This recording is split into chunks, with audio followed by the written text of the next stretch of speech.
35 lebih baik tidak bertemu. 4. Ketika Gu Qingqing ditanya oleh Leng Xicheng, ia seketika merasa bodoh. Ia pun menyesali dengan kata-katanya yang salah barusan. Leng Xicheng dulu pernah mengatakan pada Gu Qingqing dengan dingin bahwa hal yang paling menjengkelkan dalam hidupnya adalah seseorang yang mengatur masalah pribadinya, terutama soal teman-teman wanitanya. Namun, di tahun pertama pernikahan mereka, Gu Qingqing melihat Leng Xicheng mengganti wanita ketiganya. Ia pernah menanyakan soal ini pada Leng Xicheng saat pria itu mabuk. Akibatnya, bagaimana Leng Xicheng menjawabnya saat itu? Leng Xicheng hanya menatap Gu Qingqing dengan dingin dan mengangkat alisnya sedikit. Suaranya bahkan lebih dingin daripada matanya. Gu Qingqing, apakah kamu lupa apa yang dikatakan ibumu? Wanita berbakat, bukan seorang wanita di levelmu yang memperlakukan suaminya dengan sikap yang tepat. Kamu berjanji dengan baik di depan ibumu, memberitahunya bahwa aku memberimu uang untuk memelihara keluargamu dan membantu kakakmu menyelesaikan masalah. Sebagai gantinya, kamu akan tetap patuh di sampingku. Jika aku pergi keluar dan mencari 18 wanita sekalipun, kita tidak akan pernah bercerai. Kenapa? Uang yang aku berikan tidak cukup untuk membalas kebaikanmu. Atau, kamu peduli soal berapa banyak wanita yang aku miliki? Atau, apakah kamu mencintaiku? Teringat masa lalu, Gu Qingqing cepat-cepat menggelengkan kepalanya. Jangan salah paham, aku tidak bermaksud begitu, Gu Qingqing menjelaskan. Aku hanya berpikir bahwa wanita-wanita itu mempermainkan namamu. Mereka semua muncul di berita, mereka sombong, dan mereka mengatakan bahwa mereka menggertak dengan kekuatan. Mungkin itu tak masalah bagimu, tapi itu bisa menjadi hambatan untuk reputasi perusahaan. Itu juga bukan hal yang baik. Mendengar perkataan Gu Qingqing, Leng Xicheng mengerutkan kening dan senyum di sudut bibirnya langsung menyatu. Matanya menyipit dan suaranya meninggi. Menghambat reputasi perusahaan. Perusahaan hiburan tidak takut akan ketenaran, tapi justru takut jika tidak mendapat sorotan, seperti iklan. Kamu telah mempelajari iklan selama bertahun-tahun, bahkan membaca buku sampai ke perut anjing. Maksud hati nurani Gu Qingqing dan tuduhan Leng Xicheng bagaikan langit dan bumi. Padahal, Gu Qingqing mengatakan hal barusan untuk kepentingan Leng Xicheng sendiri, bukan untuk mengejeknya. Saya hanya menyarankan, bukan.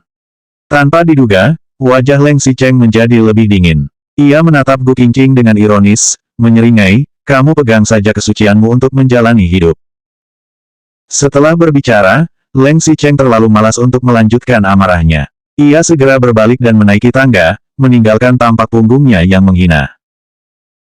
Pada malam harinya, pembantu benar-benar membuat sup hotpot untuk menu makan malam, sesuai perintah Leng Xicheng. Hidangan yang disajikan pun lebih berlimpah dari biasanya karena Leng Xicheng sedang berada di villa ini. Namun, meski berbagai hidangan besar dan kecil hampir memenuhi meja makan, hanya Gu Qingqing yang hadir di sana. Ia duduk menghadap panci yang telah direbus dan hanya ditemani makanan-makanan itu saja. Ruang makan jadi terlihat lebih sepi. Leng Xicheng pernah berkata bahwa Gu Qingqing tidak diizinkan untuk mengurus urusannya, apalagi untuk cemburu. Gu Qingqing mendengarkan setiap perkataan Leng Xicheng dengan serius dan mematuhinya dengan rajin. Namun, mengapa Gu Qingqing merasa bahwa kepribadiannya yang murung dan mata amarahnya yang bergejolak tampaknya sulit dipahami? Gu Qingqing berpikir, apalagi yang harus aku lakukan hingga pria itu puas? Atau, selama orang yang melakukannya adalah aku, Leng Xicheng tidak akan pernah puas.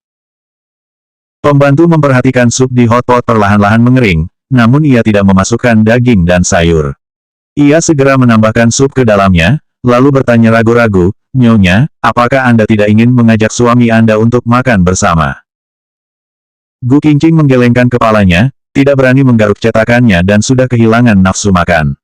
Hal yang paling menyedihkan di dunia ini adalah menghadap panci panas yang mengepul, namun tidak dapat berbagi dengan orang itu. 36 lebih baik tidak bertemu. 5.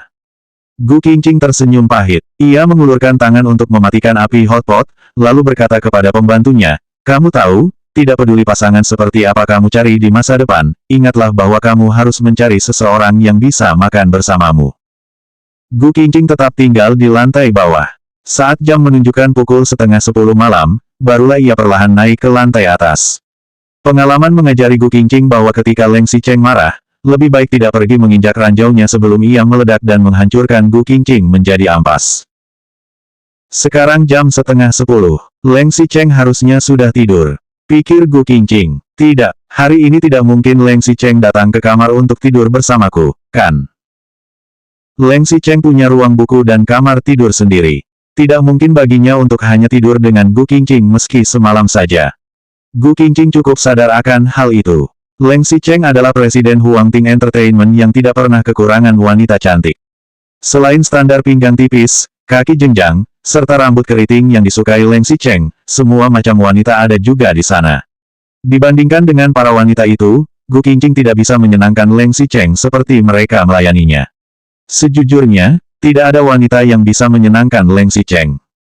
Di lantai 2, Gu Qingqing bergerak sangat ringan dan membuka pintu kamarnya dengan hati-hati. Ia sengaja tidak menyalakan lampu dan hanya membuka jendela yang tidak ditutupi tirai. Ia mengambil 2 langkah ke depan. Begitu sampai di tempat tidur, tiba-tiba ia menemukan Leng Xicheng duduk di sisi sofa. Leng Xicheng duduk diam sambil melipat tangan di dada dan menyilangkan kakinya.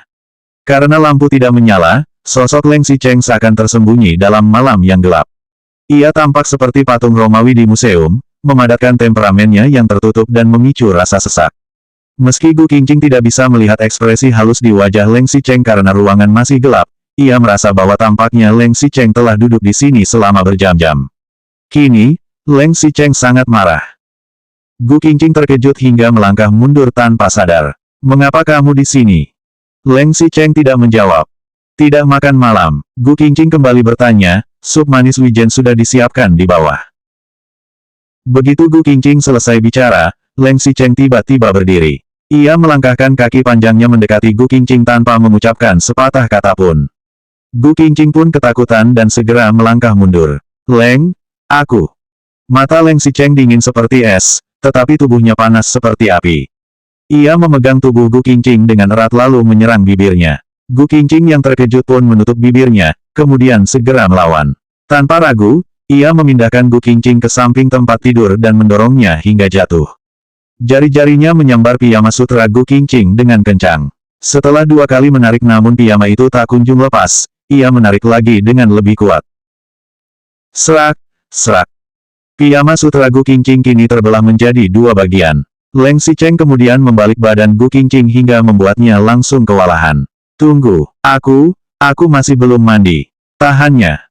Ketika Leng Xicheng kembali malam ini, Gu Qingqing tahu ia tidak akan bisa melarikan diri. Namun, Leng Xicheng sedang sangat marah. Gu Qingqing jadi cemas karena pasti ia akan dibuat sakit di malam hari. Leng Xicheng yang marah ternyata begitu mengerikan, seperti monster. Tangan Gu Qingqing menekan dada Leng Xicheng, seperti ingin mendorongnya menjauh. Namun, hal itu malah membuat kemarahan Leng Xicheng semakin menjadi-jadi. Semakin Gu Qingqing menolak, maka semakin marah Leng Xicheng. Perlawanan Gu Qingqing justru semakin merangsang Leng Xicheng hingga semakin bertindak tanpa kendali. Sesuatu tampak melintas di mata Leng Xicheng yang dingin. Namun, matanya yang dingin dengan cepat berubah menyala-nyala seperti api perangkap. Tanpa ragu, Leng Xicheng menangkap Gu Qingqing. Di titik ini, Gu Qingqing tahu ia tidak bisa melarikan diri. Ia pun berhenti melawan dan membiarkan Leng Xicheng melampiaskan amarahnya. Ia hanya bisa menggenggam spray dengan jari-jarinya. Ia memegang lipatan spray itu dengan semakin erat dan semakin erat. Jantung Gu Qingqing rasanya ikut semakin kusut. Selanjutnya bab 37. Lebih baik tidak bertemu. 6.